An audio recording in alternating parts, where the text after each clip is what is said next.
नमस्कार मित्रांनो, सावळीची जणू सावली या मालिकेचा खूपच जबरदस्त असा पुढील ट्विस्ट आपल्याला पाहायला मिळणार आहे।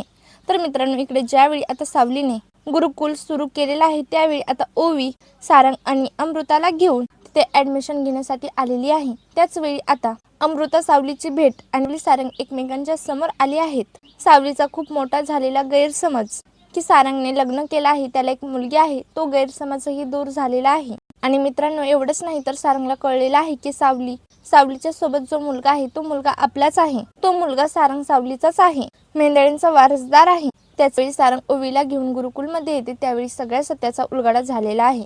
तर मित्रांनो, हे सगळं घडलं कसं हे पाहण्यासाठी व्हिडिओ अजिबात स्किप न करता शेवटपर्यंत बघा आणि चॅनलवर नवीन असाल तर आता सबस्क्राईब करा।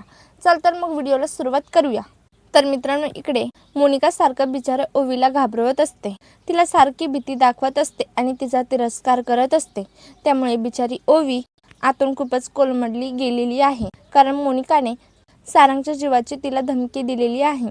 त्यामुळे निरागस ओवी खूपच घाबरली आहे। सतत ती ओवीचा अपमान आणि तिला पाण्यात बघत असते, पण हे सगळं मोनिकाच्या बद्दल सारंगला सांगायची कळत नसते। तर मित्रांनो, ज्यावेळी आता सगळेजण टेबलावर जेवत असतात त्यावेळी आता ओवी अचानक चिरकल्यामुळे ओवीची खूपच काळजी वाटत असते।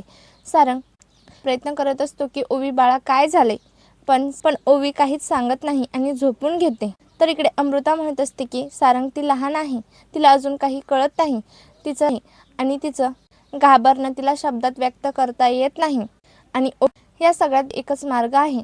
तर आता सारंग म्हणत असतो की तो कसला मार्ग?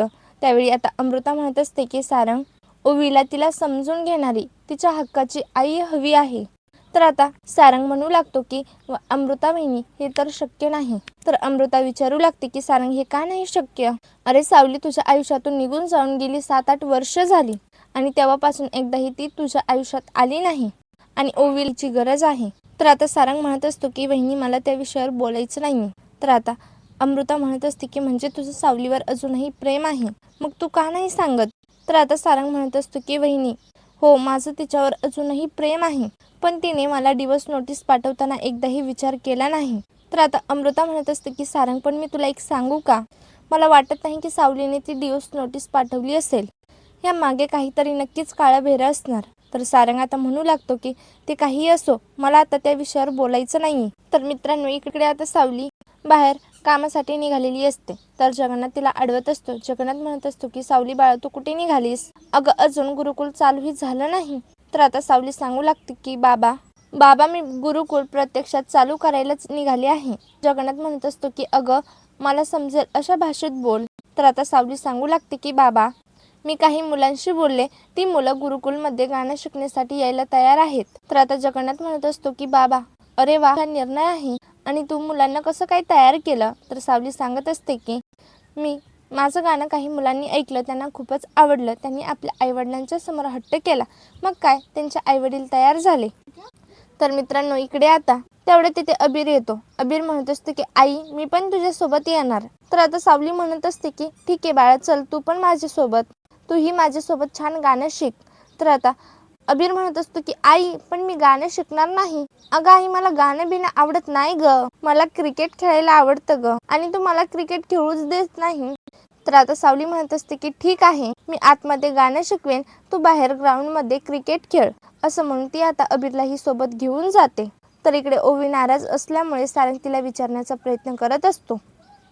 सारंग म्हणत असतो की ओवी बाळा, मी आता काय करू ज्यामुळे तू माझ्याशी बोलशील आणि तुला कोणत्या गोष्टीची भीती वाटते ते तू मला सांगशील? बाळा, काय झालंय? तू आता असं ऐकणार नाही, तुझ्यासाठी माझ्याकडे एक सरप्राईज आहे, तुला गाणं तुला ठीक आहे, ती तुझी इच्छा मी पूर्ण करतो। तर आता ओवी पटकन उठते आणि ती म्हणत असते की बाबा, तू काय बोललास? तू मला खरंच गाणं शिकवणार आहेस का? तर आता सारंग म्हणत असतो की हो बाळा, मी तुला खरंच गाणं शिकवणार, पण त्याआधी माझी एक अट आहे। मला सांग की तू का रुसली होतीस? तू का मगाशी टेबलावर ओरडलीस? तुला नेमकी कशाची भीती वाटते? तर आता ओवी पुन्हा घाबरून जाते आणि ती म्हणत असते की ठीक आहे, मला गाणं शिकायचं नाहीये, असं म्हणून ती आता पुन्हा झोपून घेते। तर आता सारंग म्हणत असतो की ठीक आहे बाळा, तुला सांगायचं नाहीये ना, तर नको सांगूस, तुला जेव्हा वाटेल तेव्हा तू मला सांग।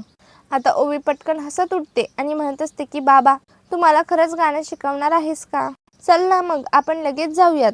आपण बेळगावला गेलो होतो ना, तिथे अबीरची आई खूप सुंदर गाणं गात होती. आणि बाबा तुला माहितीये का, अबीर आणि त्याची आई इकडे पुण्याला आले आहेत आणि त्याची आई इकडे गाणं शिकवते.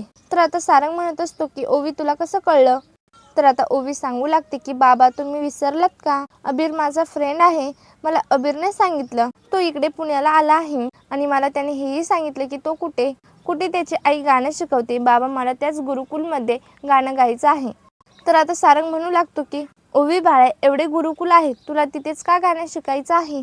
तर आता ओवी सांगत असते की अबीरची आई खूप चांगली आहे, मला ती खूप आवडते आणि अबीर माझा फ्रेंड आहे की नाही, मग मला त्याला पुन्हा एकदा भेटता येईल. तर आता तेवढ्यात अमृता तिथे आलेली असते. अमृता म्हणत असते की काय ग ओवी, तू बाबांना सगळं खरं खरं सांगितलं का? तू कोणत्या गोष्टीला घाबरली होतीस? बाबांनी तुझा रुसवा काढला ना?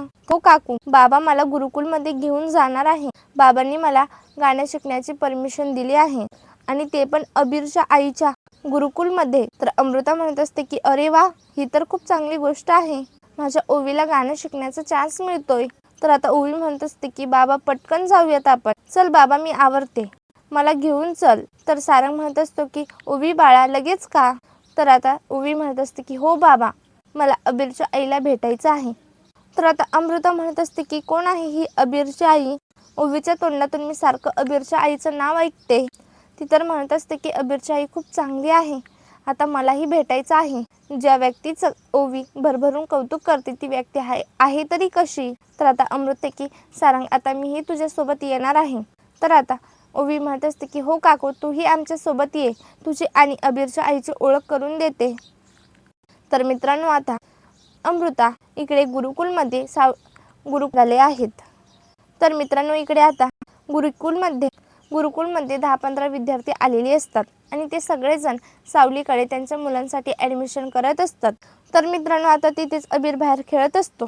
तर त्याच गुरुकुलमध्ये आता ओवी, सारंग, अमृता आलेले आहेत. तर आता अबीर बाहेर क्रिकेट खेळत असतो. ओवी अबीरकडे पाहते आणि सारंगला म्हणत असते की बाबा ते बघा अबीर, तो बघा अबीर. आता अबीरला ओवीला पाहून खूपच आनंद होतो. अबीर म्हणत असतो की ओवी तू आलीस? ओवी म्हणत असते की हो मी आले, मी आजपासून इकडे रोज येणार, कारण मला तुझ्या आईकडून गाणं शिकायचं आहे. तर आता अबीर म्हणत असतो की अरे वा, चला मी तुम्हाला माझ्या आईकडे घेऊन जातो. तर आता अबीर, अमृता, सारंग, ओवीला, सावली त्या सगळ्यांना पाहते आणि त्यांना तर खूपच मोठा धक्का बसतो. अमृता म्हणत असते की सावली, तर सावलीच्या डोळ्यात आनंदाश्रू आलेले आहेत. अमृता पटकन सावलीला मिठी मारते. तर सारंगलाही कळत नसते की अचानक 7 वर्षानंतर आता सावली त्याच्या समोर आलेली आहे. तर आता अबीर म्हणत असतो की आई तू ह्यांना ओळखतेस ओ का? आता सावली म्हणत असते की अबीर बाळा ही तुझी काकू आहे. तर मित्रांनो ज्यावेळी आता सावलीने अमृताला त्याची काकू सांगितलेलं आहे, त्यावेळी आता सारंगच्या लक्षात आलेलं आहे की म्हणजे अबीर हा आपलाच मुलगा आहे. तर मित्रांनो आता सारंगला कळलेलं आहे की अबीर आपलाच मुलगा आहे. तर मित्रांनो आता खऱ्या अर्थाने सगळ्या गोष्टीचा खुलासा होण्याची वेळ आली आहे. तर मित्रांनो आता सबस्क्राईब करा आणि व्हिडिओ कसा वाटला हे कमेंट करून नक्की कळवा. धन्यवाद.